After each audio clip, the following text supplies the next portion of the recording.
Hey everybody, welcome back to Wicked Good Sports. I'm your host, as always, Brian Marr, and I want to talk about a very interesting trade that went down over the weekend. That is, of course, the Julio Jones trade to the Tennessee Titans. So the Tennessee Titans give up a second-round pick in 2022 as well as a fourth-round pick in 2023. In exchange, they receive Julio Jones and a sixth-round pick in 2023 from the Atlanta Falcons. So first thing, we talked about this in the past. This was due in equal parts probably to the salary that Julio Jones had and the difficulty that the Falcons would have even had signing their draft picks due to all of the money that they already owed players on the roster, as well as Julio Jones just wanting out of Atlanta altogether. We saw when Shannon Sharp called him on his show and didn't warn him that he was on the air and had him say that he was out of Atlanta. And so we've known for a while that he is, wanting to get out of Atlanta. And it's not that surprising that it did finally happen. I'm sure there are many fan bases out there right now, though, that are disappointed in the fact that it really took a lot less than what you would have thought before this trade to get a player like Julio Jones.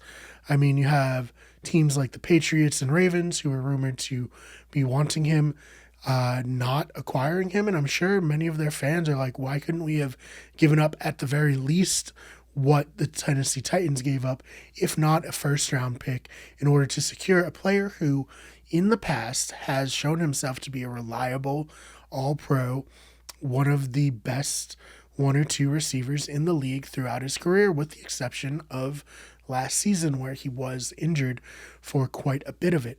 And I guess that really is the biggest thing, is that there is a legitimate concern that Julio Jones is one past his prime, being, a little bit older, and two, the first real sign of him being past his prime was last season where he dealt with nagging injuries.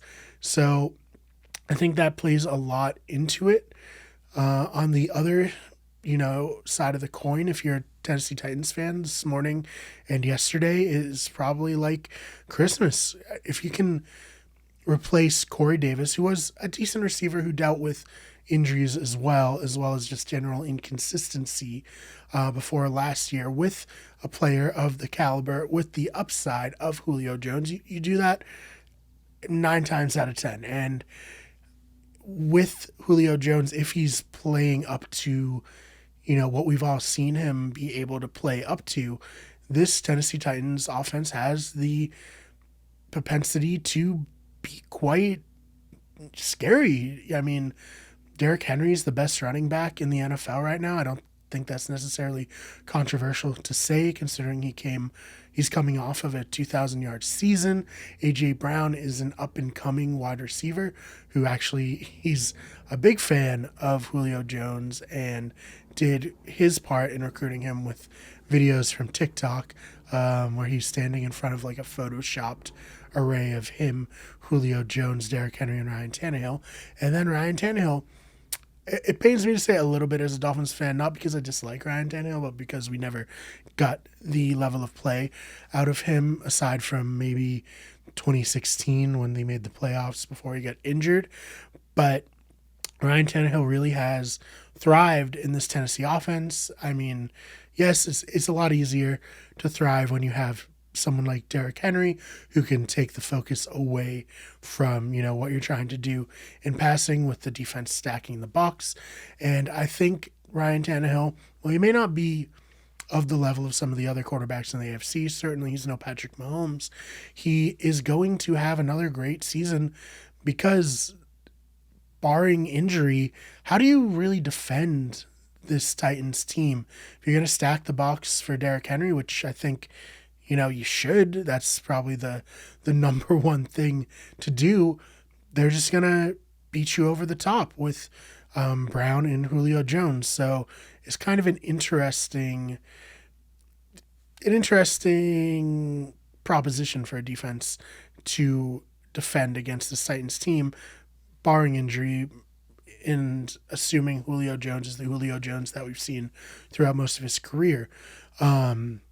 not to dampen it a little bit, but I do think the Titans really are kind of held back by their defense. Their defense certainly wasn't that great last season, and they didn't do much to improve it this season, at least on paper.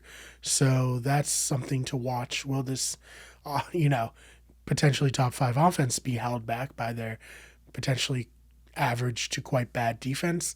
Probably. So that pumping the brakes a little bit, not to rain on the parade of any Titans fans. And then on top of that, the AFC is just, well, it's stacked. I mean, you have the Titans, but in their division, you have the Colts, who are a very, very good team, a very good roster, depending on how Carson Wentz plays. You have the Kansas City Chiefs, you have the Baltimore Ravens, and then you have the potential of Aaron Rodgers coming to the Denver Broncos, as well as the Browns in Cleveland. And, this doesn't guarantee that they're going to go to the Super Bowl, but I do think that they have a better chance to, and their chances before Julio Jones came were also pretty good. I mean, they were in the AFC Championship game just 2 years ago before losing the wild card game this season. So I'm very interested to hear what everybody thinks about this. I think it's a great move, an aggressive move, a move you like to see, especially if you're a fan of the Titans, where they're going out, they're really trying to build a contender while they have, players like Derrick Henry in their prime, players like A.J. Brown, and even Ryan Tannehill. But on the other hand, do you think that the AFC is just too stacked, let alone if Aaron Rodgers goes to the Broncos, for this to really matter in the long run? I'm very interested to see what your feelings are. I think I'd be surprised if the Titans didn't win at least one playoff game, and then once you're in the playoffs, anything can happen. I mean, they proved it a couple of years ago, beating the Patriots and the Ravens. They are potentially a Super Bowl team now, so it's going to be exciting to see. It's a little bittersweet as a Dolphins fan to see Ryan Tannehill have so much success off of the Dolphins, especially since, I spent so much time being like an advocate and rooting for him, but, I guess he's always been a stand-up dude, so good on him. Hopefully he takes the next step and really breaks out finally. I know it's a cliche with him. And we shall see.